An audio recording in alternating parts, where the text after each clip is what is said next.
Hello दोस्तों, part number 2 business cycle में आपका स्वागत है। हमने पार्ट नंबर 1 को जल्दी छोड़ दिया था क्योंकि मुझे कुछ काम पड़ गया था वहाँ पे। ठीक है, तो पार्ट नंबर 2 स्टार्ट करते हैं और देखते हैं हम कितने पॉइंट ज़्यादा से ज़्यादा यहाँ पे कवर करते हैं। क्लियर है?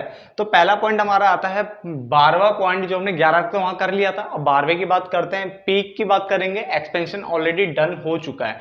एक्सपेंशन को मैंने जानबूझ के पॉइंट्स में लिखवाया है ताकि आपको इजीली वो समझ में आ सके और अगर बीच से भी अगर कोई एमसीक्यू बन के आता है तो आप उसको इजीली हैंडल कर सको। क्लियर? उसके बाद हम बात करेंगे पीक की। इसको भी मैंने पॉइंट्स में तोड़ा है, पैराग्राफ में नहीं लिखा है। पीक की अगर हम बात करें तो पीक मतलब होता है चोटी, यानी ये हाईएस्ट पॉइंट की बात करेगा, ये टॉप पॉइंट की बात करेगा बिजनेस साइकिल की। तो पहला पॉइंट तो बड़ा आसान सा है। उसके बाद ये बात करता है, यहाँ पे बात होती है जो एक्चुअल डिमांड जो है स्टैग्नेट हो जाती है। स्टैग्नेट का मतलब होता है बच्चे स्थिर, यानी स्टैग्नेंट होता है जिसमें ग्रोथ का स्कोप नहीं होता, यानी ग्रोथ का कोई स्कोप है ही नहीं, या फिर होगा भी तो कितना लिटिल स्कोप होगा जो दिखेगा भी नहीं ढंग से आपको।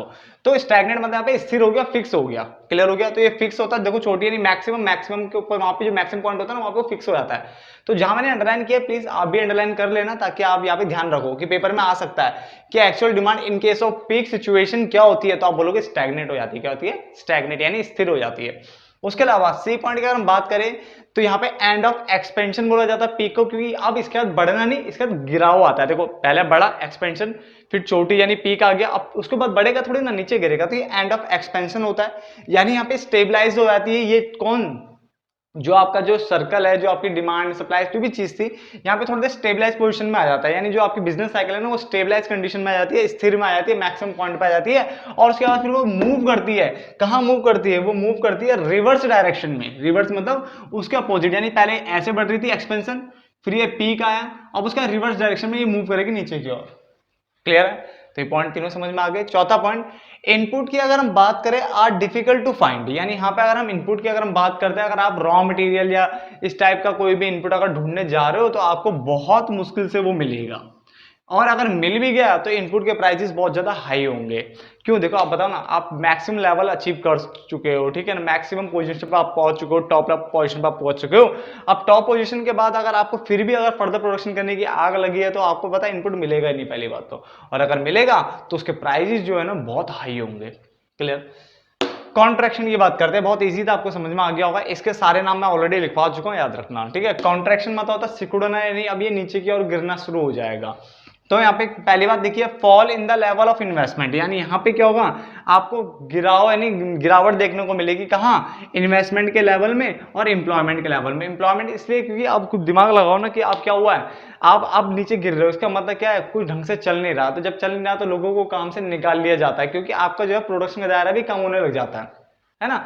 जब मान लो मार्केट में डिमांड सप्लाई का प्रेशर ही हिल जाएगा, डिमांड कोई कर नहीं रहा, मान के चलो, जब डिमांड कोई कर नहीं रहा तो फिर सप्लाई करके फायदा नहीं होती है, और सप्लाई नहीं करेगा तो एम्प्लॉयमेंट जो लेवल है वो वैसे गिर जाएगा। क्लियर है? और लोग और इन्वेस्टमेंट भी नहीं करेंगे, यानी फर्दर कोई प्रोडक्शन के लिए कोई चीज नहीं खोलेंगे, ओपन नहीं करेंगे। क्लियर हो गया? तो point number B, producer do not instantaneously recognise the pulse of the economy, यानी जो प्रोड्यूसर है यहाँ पे इकोनॉमी की पल्स को रिकॉग्नाइज नहीं कर पाता, यानी वो समझ नहीं पाता कि इकोनॉमी हो क्या रहा। अभी तक तो बेचारा एक्सपेंशन था, फिर एकदम छोटी सी आ गया, अभी गिर कैसे रहा है। और प्रोड्यूसर बेचारा सदमे में रहता है, इसलिए क्या करता है वो कंटिन्यू एंटिसिपेटिंग, वो एंटिसिपेट करता रहता है क्या, कि हायर लेवल ऑफ डिमांड जरूर आएगी, यानी फिर दोबारा से वो दिन आएंगे जब हमारे यहाँ डिमांड बहुत ज्यादा हाई हो रखी होगी और हम बहुत सारा प्रोडक्शन करके उसकी सप्लाई उसको क्या पूरा करेंगे। यानी प्रोड्यूसर बेचारा सदमे में, क्योंकि एकदम से सब फॉल हो गया ना, डिमांड सब फॉल हो गया, तो अब वो क्या एंटिसिपेट कर रहा है कि आज बढ़ेगी, कल बढ़ेगी, परसों बढ़ेगी, डिमांड बढ़ने की एंटिसिपेशन करता रहेगा। और इसी चक्कर में वो बोलेगा यार कहीं डिमांड बढ़ गई, यार मेरे पास अगर मान लो प्रोडक्ट कम पड़े तो दिक्कत हो जाएगी। तो वो क्या करता है, अब फिर भी मेंटेन करता रहता है। क्या मेंटेन करता है? Existing level of investment and production, यानी जो अभी भी इन्वेस्टमेंट थी उसको एज चलने दे रहा है, जो तुम्हारा प्रोडक्शन था उसको एज चलने दे रहा है। अब दिमाग लगाओ ना, होता है यार ऐसा, हर झाल के साथ होता है। जैसे मान लो कभी कोई तुम्हारे साथ सब चीज पॉजिटिव हो रहा है और मान लो दो चीज नेगेटिव हो जाए तो तुम यही तो बोलोगे ना, अरे कल कोई बात नहीं, कल दिन आएगा, कल दोबारा पॉजिटिव होगा। तो यही यहाँ पे प्रोड्यूसर कर रहा है। प्रोड्यूसर क्या है, एंटिसिपेट कर रहा है कि कल का दिन अच्छा होगा, आगे का समय अच्छा होगा, इसलिए क्या है मुझे अपनी सप्लाई बना के रखनी चाहिए। अब वो सप्लाई तो करे जा रहा, डिमांड तो बढ़ी नहीं ना। अब इसे क्या हुआ, सप्लाई ज्यादा हो गई या डिमांड क्या हो गई, कम हो गई। तो ये वो सिचुएशन होती है जहां पे सप्लाई क्या है, फार एक्सीड हो जाती है किससे, डिमांड से। तो ये पॉइंट आपको याद रखना है, यही वो सिचुएशन है यहाँ पे सप्लाई बहुत ज्यादा हो जाएगी आपकी डिमांड से। ठीक है? और अगला डी पॉइंट है कंज्यूमर एक्सपेक्ट। अब यहाँ पे कंज्यूमर क्या करता है, यहाँ पे कंज्यूमर भी एक्सपेक्ट कर रहा है क्या, फर्दर डिक्रीज इन प्राइस। अब दिमाग लगाओ ना, सप्लाई जब ज्यादा होती है ना, खरीदने वाले 4 मान लो और माल पड़ा है 400, तो बहुत सस्ते में मिल जाता है सामान। तो वही है, सप्लाई ज्यादा है, यहाँ पे डिमांड कम है। तो हुआ क्या कि कंज्यूमर एक्सपेक्ट करेगा फर्दर डिक्रीज इन प्राइस। मान लो आज, मान लो ये पेन वैसे, मान लो ये जो आपका मार्कर आता है 25 का है, मान के चलो आता 25 का। अब मान को चलो कि ये वाली कंडीशन चल रही है, तो इसमें क्या सप्लाई ज्यादा है इसकी बट डिमांड कम है, तो ये मान लो ये हो गया आपका 15 का। अब ये ऑलरेडी डाउन हो चुका है, मगर कंज्यूमर को पता है कि जिस तरह सप्लाई बहुत ज्यादा है तो इसकी प्राइस और डाउन होंगे, तो वो बेचारे वो भी एक्सपेक्ट करते हैं कि और प्राइस कम आ जाए, कम हो जाए, कम हो जाए। तो कंज्यूमर के पॉइंट ऑफ व्यू से देखे तो कंज्यूमर क्या एक्सपेक्ट कर रहा है कि प्राइस डाउन होंगे, यानी इसके कारण वो अपनी डिमांड को क्या करते हैं, पोस्टपोन कर देते हैं, यानी जो अपनी परचेज है उसको पोस्टपोन करते हैं कि अरे फ्यूचर में खरीदेंगे, कल खरीदेंगे, परसों खरीदेंगे, क्यों और प्राइस डाउन करने की सोच रहे हो कि और प्राइस डाउन होंगे तब खरीदेंगे। और यहाँ पे बेचारा प्रोड्यूसर क्या एंटिसिपेट कर रहा है कि ऐसा टाइम आएगा जब डिमांड बढ़ेगी, ऐसा टाइम आएगा जब डिमांड बढ़ेगा। इसके चक्कर में वो इन्वेस्टमेंट और प्रोडक्शन का लेवल वही मेंटेन करता जो पहले था, जिसके कारण सप्लाई बहुत ज्यादा बढ़ जाती है। क्लियर है? तो इसका एक पॉइंट और लिखवा देता हूं मैं आपको, तो आगे बढ़ते हैं। देखो मैं सिर्फ पॉइंट लिखवा नहीं रहा हूं, आपको समझा भी रहा हूं, और अगर आपको समझ में आ रहा है तो प्लीज वीडियो को लाइक शेयर करना और हमारे चैनल को सब्सक्राइब करना ना भूलें। पॉइंट नंबर एक की बात कर लेते हैं, लास्ट पॉइंट है। इनिशियली अगर देखा जाए ना, कॉन्ट्रैक्शन जो होता है उसके अंदर अगर देखा जाए तो ओनली ये सिर्फ फ्यू सेक्टर में देखने को मिलता है। पहले कॉन्ट्रैक्शन जो मिलेगा ना, यानी गिरावट जो देखने को मिल रही है, सिकुड़ना जो हो रहा है, ये सिर्फ फ्यू सेक्टर में देखने को मिलता है, और वो भी स्लो पेस से, बिल्कुल स्लोली ये पहले देखने को मिलेगा, और उसके बाद एकदम से क्या है, रैपिडली ये फैल जाएगा किसमें, सभी सेक्टर्स में। क्लियर है? तो हमने पॉइंट्स कवर कर लिए। अब करते हैं ट्रॉफ यानी डिप्रेशन की बात करते हैं। तो सबसे पहली बात, extremely sluggish economic activities. Extremely sluggish economic activities का मतलब होता है कि यहाँ पे जितनी भी इकोनॉमिक एक्टिविटी है वो क्या हो जाएगी, अपने सुस्त लेवल पे आ जाएगी, एक तरह से सुस्त हो जाएगी। क्या हो जाएगी? सुस्त हो जाएगी, बिल्कुल धीमी पड़ जाएगी, एकदम लगा लो कि ना के बराबर काम करेगी। तो ये वो कंडीशन है, ये वो फेज है जहां पे क्या है, आपकी इकोनॉमिक एक्टिविटीज क्या हो गई, स्लगिश हो गई। स्लगिश मतलब सुस्त होना, ठीक है ना, क्या होना, सुस्त होना। तो यहाँ पे ये पॉइंट आपको याद रखना, अगर एक नंबर में आएगा कि एक्सट्रीमली स्लगिश इकोनॉमिक एक्टिविटीज कहां देखने को मिलती है, तो आप क्या बोलोगे, ट्रॉफ एंड या फिर डिप्रेशन के अंदर ही देखने को मिलता है। क्लियर हो गया? मीनिंग रख लेना, सुस्त होता है इसका हिंदी मीनिंग, ठीक है ना, यानी एक तरह से क्या है, बिल्कुल ऐसे मतलब थम से गई है, मतलब बेकार सी पड़ गई है। उसके अलावा ग्रोथ रेट यहाँ पे जो होता है हमेशा नेगेटिव देखने को मिलता है, ये नेगेटिव लिखा है मैंने शॉर्टकट में, आप प्रॉपर लिख लेना। तो ग्रोथ रेट यहाँ पे नेगेटिव हो जाता है, और जो level of income, national income और एक्सपेंडिचर का, नेशनल इनकम और जो हमारा नेशनल एक्सपेंडिचर है ना, उसका जो लेवल होता है ना, वो भी डिक्लाइन होने लग जाता है। क्या होता है? गिरने लग जाता है, क्योंकि इकोनॉमी बुरी कंडीशन में एक तरह से लोग ना वैसे पहुंचने वाली है, क्योंकि बिजनेस सारे ठप हो रहे हैं, लगातार बेकार होता जा रहा है। तो जो है ना, नेशनल इनकम और एक्सपेंडिचर का जो लेवल है वो भी गिरने लग जाता है। साथ ही साथ जो demand for product and service है ना, वो भी गिरने लगेगा। सीधी बात है, डिमांड गिरेगा, और जो प्राइस होंगे ना प्रोडक्ट के, वो कौन से कहां पे आ जाएंगे, लोवेस्ट पे आ जाएंगे। लोवेस्ट मतलब सबसे नीचे स्तर पे आ चुके होंगे। ये वो कंडीशन है जब यहाँ पे बहुत बुरा हालत हो रखी है, ठीक है ना।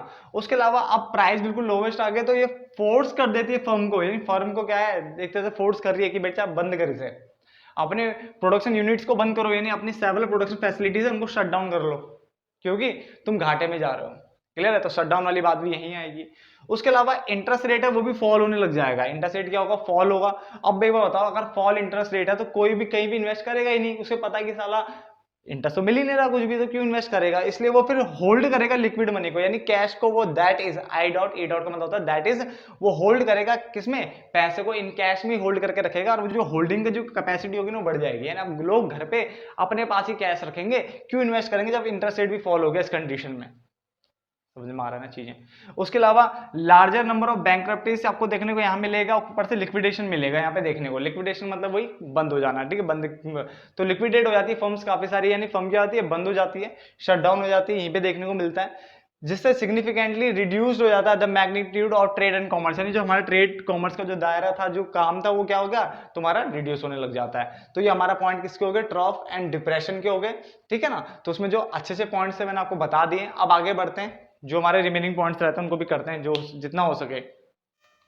तो आगे बढ़ते हैं, पॉइंट नंबर 15। देखो आपने एक्सपेंशन फेज पढ़ लिया मेरे साथ, आपने उसके बाद हमारा पीक पढ़ लिया, कॉन्ट्रैक्शन पढ़ लिया, उसके बाद ट्रॉफ भी आपने पढ़ लिया। अब बात करते हैं, देखो वैसे 4 फेज होते हैं, बट इसके बाद देखो अब ये चारों जब हो गए हैं तो अब क्या होगा, आप बिल्कुल नीचे लेवल तक आ चुके हो बिजनेस के अंदर। अब आप वापस क्या होगा, बढ़ना शुरू हो जाएगा, तो हम बोलते हैं रिकवरी फेज। अब यानी दोबारा वापस रिवर्स पोजीशन चलेगी, और पूरा दोबारा से बिल्कुल सेम वही पोजीशन सब सारी वापस आएगी। फिर दोबारा जब वो एंड पे आएगा फिर दोबारा स्टार्ट हो जाएगा। तो ये है एक तरह से रिकवरी, इसको हम बोलते हैं रिवर्स प्रोसेस। ये भी हमारी रिवर्स प्रोसेस है। और इसमें हो क्या रहा है इस रिवर्स प्रोसेस में कि द प्रोसेस ऑफ रिवर्सल, जो प्रोसेस जो रिवर्स होने वाली है, जैसे आपने कहा ना, देखो पहले आपने बढ़ाया था, फिर ये पीक पे आया, फिर ये डाउन हो गया था, है ना, ये ड्रॉप हो गया, है ना, उसके बाद दोबारा से वापस क्या आएगा, एक्सपेंशन तो आएगी ना। तो ये रिवर्स प्रोसेस हो गया। और जो रिवर्सल जो प्रोसेस होगी ना, ये कहां से स्टार्ट होगी देखना, initially felt in the labour market, ये आपको याद रखनी है, लेबर मार्केट, ठीक है, एक नंबर के लिए। उसके अलावा परवेसिव, परवेसिव मतलब होता है बड़ा या व्यापक, ज्यादा, ठीक है ना, व्यापक, तो व्यापक बोल सकते हो, ज्यादा बोल सकते हो। तो परवेसिव अनएम्प्लॉयमेंट फोर्सेस, अब क्या हो क्या रहा था ना, अभी तक जो जिस तरह से कंडीशन रही वहां पे बिजनेस साइकिल, ट्रेड साइकिल की, बिजनेस की, तो उससे क्या हुआ था, अनएम्प्लॉयमेंट बहुत ज्यादा बढ़ गया था। अब अनएम्प्लॉयमेंट बढ़ गया तो इससे क्या होता है ना कि अब जो वर्कर्स होंगे ना, ये वर्कर को फोर्स करेगा, क्या कर रहा है, फोर्स कर रहा है कि आप एक्सेप्ट करो वेजेस को at lower than prevailing rate. Prevailing मतलब जो करंट में मार्केट में जो रेट चल रहा है उससे कम में ना लोग बेचारे क्या एक्सेप्ट कर देते हैं काम करने को। जैसे मान लो मार्केट में चल रहा है 700 रुपए का, ठीक है ना, तो अगर 500 रुपए में भी अगर मिल रहा होगा ना काम, तो लोग ले लेते हैं, क्योंकि यहाँ पे बहुत ज्यादा अनएम्प्लॉयमेंट फैली हो जाती है। क्लियर है। तो पेपर में आएगा कि ऐसी कौन कौन सी सिचुएशन है या फिर कौन सी जगह पे बोला गया है कि यहाँ पे लेबर जो है एक्सेप्ट करते हैं लोअर, ये तो आप क्या बोलोगे, ये रिकवरी वाले पोजीशन की बात कर रहा है, क्योंकि ये सब काम किसके कारण हुआ है, ये आपके कॉन्ट्रैक्शन जो, और जो उसके बाद क्या हुआ था, जो डिप्रेशन हुआ है, ड्रॉप हुआ था, उसके कारण ऐसी सिचुएशन पैदा हो जाती है कि जब रिकवरी के फेज में आते हैं ना, उस टाइम पे वर्कर बेचारे सबसे पहले क्या कर रहे हैं, किसी भी जगह पे जो भी काम मिल जाए उसको एक्सेप्ट कर लेते हैं। Clear. Point number 16, significant decline. देखो सबसे पहले तो डिक्लाइन की बात कर रहा है, in general economic activity extended over a period of time, उसको क्या कहते हैं, डिक्लाइन को कॉन्ट्रैक्शन फेज कहते हैं। ये आपको समझ में आ गया था, मैंने फिर भी ऐसे लिखवा दिया था कि आपको याद रहे कि इस तरह से क्वेश्चन आएगा तो आपको पता होना चाहिए डिक्लाइन किस में हो रहा है, और वही तो कॉन्ट्रैक्शन फेज है, ठीक है ना। द ग्रेट डिप्रेशन पीरियड, अगर आपसे कोई ग्रेट डिप्रेशन पीरियड पूछेगा तो 1929 से 1933 आपको लिखना है। ये अगस्त में स्टार्ट हुआ था, मार्च में खत्म हो गया था, बट याद रखना अगस्त मार्च आप ना भी लिखो तो बढ़िया है, ठीक है, बट आप ये याद रख लेना 1929 से 1933, ठीक है ना। एक डिप्रेशन के बारे में मैंने वहां पे बताया था, याद रखना पहले वाले चैप्टर में भी, तो ध्यान रखना यहाँ पे पीरियड बोल रहा है, ठीक है। तो ग्रेट डिप्रेशन पीरियड कहां से कहां तक पूरा चला था प्रॉपर, तो 1929 से 1933 आप याद रखोगे, ठीक है ना। वॉलेंट्री अनएम्प्लॉयमेंट, बट वहां पे जो मैंने पहले पढ़ाया था वहां पे पूरा नहीं बताया था, वहां पे सिर्फ मेन जो ईयर था उसकी बात की थी मैंने। क्लियर। वॉलेंट्री अनएम्प्लॉयमेंट क्या होता है, देखो वॉलेंट्री मतलब होता है अपनी इच्छा से बेरोजगार होना, है ना। तो उसने बोला it occurs when some people are not willing to work, यानी कुछ लोग ऐसे जो कि काम करना नहीं चाहते बिल्कुल भी, या फिर और are not willing to work at existing wage rate, या फिर एग्जिस्टिंग वेज रेट पर उनको मन ही नहीं है काम करने का। इसका मतलब क्या हुआ, इकोनॉमी में काम है मगर वो काम खुद से करना नहीं चाहते, जिसके कारण वो खाली बैठे, तो उसको कहते हैं वॉलेंट्री अनएम्प्लॉयमेंट। बट दूसरा है इनवॉलेंट्री, यानी अब उसकी इच्छा मत देखो, वो बेचारा तो चाहता है काम करें, मगर अब क्या है, when people are not getting work, but बेचारों को काम ही नहीं मिल रहा, यानी people are not getting work even when they are willing to work, यानी वो चाहते हैं कि उनको काम मिले एट एग्जिस्टिंग वेज रेट पे, बट अब उनको काम नहीं मिल रहा, तो उसको हम बोलेंगे इनवॉलेंट्री। बात को समझना क्या बोल रहा हूँ, पहले वाले में क्या हुआ, काम था बट वो खुद से बेरोजगार था। दूसरे में क्या है, अब इनवॉलेंट्री मतलब उसकी इच्छा पे मत देखो, अब क्या है, वो मार्केट में वो बेचारा जा रहा है काम करने, ढूंढ रहा है काम मिलने के लिए, बट है ही नहीं काम, नॉट गेटिंग वर्क, ठीक है ना। तो पीपल को काम मिल, मतलब लोगों को काम मिलेगा ही नहीं, किस पे, एग्जिस्टिंग वेज रेट पे काम नहीं मिल रहा, तो इनवॉलेंट्री। और काम है बट खुद से बेरोजगार बैठने की आदत है, तो फिर वॉलेंट्री में आएगा। क्लियर है। उसके अलावा फ्रिक्शनल क्या होता है, फ्रिक्शनल होता है जैसे बच्चे देखो, जैसे आपने मान लो एक जॉब छोड़ी आज और दूसरी जॉब को पकड़ने के लिए गए, यानी दूसरी जॉब ढूंढने गए, तो इस बीच में आपने मान लो 4 दिन बेरोजगार बैठे थे, तो उसे हम बोलते हैं फ्रिक्शनल, यानी जितने दिन के लिए या जितने टाइम के लिए आप क्या खाली बैठे हुए हो। तो उस फ्रिक्शनल एम्प्लॉयमेंट में क्या हुआ, फ्रिक्शनल एम्प्लॉयमेंट क्या हुआ, मतलब ड्यू टू, ये हो सकता है चेंज ऑफ जॉब्स, क्या हो सकता है, due to change of jobs हो सकता है।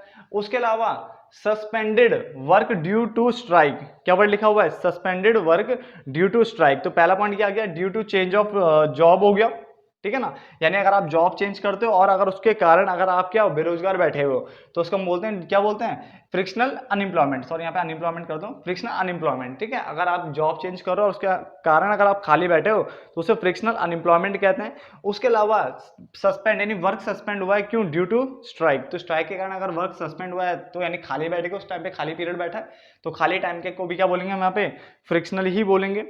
उसके अलावा अगला आपका है और due to imperfect mobility of labour, यानी आपके पास लेबर की कमी है, लेबर में मोबिलिटी नहीं है, मोबिलिटी मतलब जैसे गतिशीलता नहीं है ना। हाँ, तो वो प्रॉपर गतिशीलता नहीं है, प्रॉपर क्या नाम है, वो स्पीड में तो जो काम है वो नहीं है, आपके पास लेबर ढंग से नहीं है, तो उसको हम क्या बोलेंगे, वो यहाँ पे आता है, उसके कारण हमारा थोड़ा सा दिक्कत आ रही है, यानी आप लेबर को ट्रांसफर नहीं कर सकते, लेबर को काम पे इधर उधर साइन नहीं कर पा रहे हो आप। क्लियर। तो ये कितने पॉइंट्स हो गए, 20 पॉइंट हमने कवर कर लिए, 2-4 पॉइंट और कवर करते हैं इस वीडियो के अंदर। तो आगे देखिए, पॉइंट नंबर 21 करते हैं, क्योंकि मैंने आपको कहा था मैं एम्प्लॉयमेंट जोड़ पढ़ाऊंगा, तो मैंने तीनों पढ़ा दिए, अभी चौथी है रही, ठीक है ना। इसके बाद 9 पॉइंट और रहते हैं, वो हम अगली क्लास में इसलिए फॉलो करेंगे क्योंकि इसमें जो है 1-2 पॉइंट बड़े हैं काफी, ठीक है ना। तो इसलिए थोड़े बड़े होने, मतलब बड़े का मतलब लगा लो कि अकेले वो 5 मिनट लेके चले जाएंगे, 5 से लेकर 6 मिनट, तो हम उसको अगले मतलब पार्ट में रख लेंगे, तो 9 पॉइंट हम अगली पार्ट में है, पार्ट नंबर 3 में करेंगे, ठीक है ना। तो अभी हम स्ट्रक्चर अनएम्प्लॉयमेंट की बात करते हैं। स्ट्रक्चर एम्प्लॉयमेंट क्या है, ये होता है due to structural changes in the economy, यानी इकोनॉमी में स्ट्रक्चरल चेंजेस के कारण जो एम्प्लॉयमेंट देखने को मिलती है उसे हम स्ट्रक्चरल अनएम्प्लॉयमेंट कहते हैं, ठीक है। जैसे यहाँ पे इंडस्ट्रियल का क्या हो रहा है, रीऑर्गेनाइजेशन, ध्यान से रखना है आपको, ऑर्गेनाइजेशन नहीं है, इंडस्ट्री का रीऑर्गेनाइजेशन, उसके स्ट्रक्चर में चेंजेस हो रही है, ठीक है ना। क्यों हो सकता है, ड्यू टू टेक्नोलॉजी चेंज, मान लो पूरा टेक्नोलॉजिकल चेंज के कारण हो सकता है, ये आपने क्या पूरा टेक्नोलॉजिकल चेंज लेके आ गए, तो हो सकता है स्ट्रक्चरल अनएम्प्लॉयमेंट क्या है, मतलब जो पूरे स्ट्रक्चर में क्या कर दे, चेंज कर दे। उसके अलावा peak and troughs of the business cycles are known collectively as, उसको क्या बोला जाता है, दोनों को टर्निंग पॉइंट्स, क्या बोला जाता है, टर्निंग पॉइंट्स बोला जाता है। इसके बाद सिचुएशन चेंज हो जाती है ना। आगे, economist use changes in variety of activities to measure, क्या करने के लिए, मेजर करने के लिए, किसको, बिजनेस साइकिल को, और साथ साथ प्रिडिक्ट करने के लिए, ठीक है, कि इकोनॉमी कहां जा रही है, तो उसको हम बोलते हैं इंडिकेटर। तो इकोनॉमी जिनका यूज करते हैं उसे इंडिकेटर कहते हैं, ताकि वो पता करते हैं कि इकोनॉमी जो है किस तरफ इस टाइम चल रही है, कैसी इकोनॉमी की क्या सिचुएशन चल रही है, तो उसके लिए इंडिकेटर्स का यूज किया जाता है, ठीक है ना। मेरे हिसाब से आपको सारे पॉइंट समझ में आ रहे होंगे, क्योंकि मैं आपको सिर्फ लिखवा नहीं रहा हूँ, आपको इन पॉइंट का मतलब भी समझा रहा हूँ। क्लियर।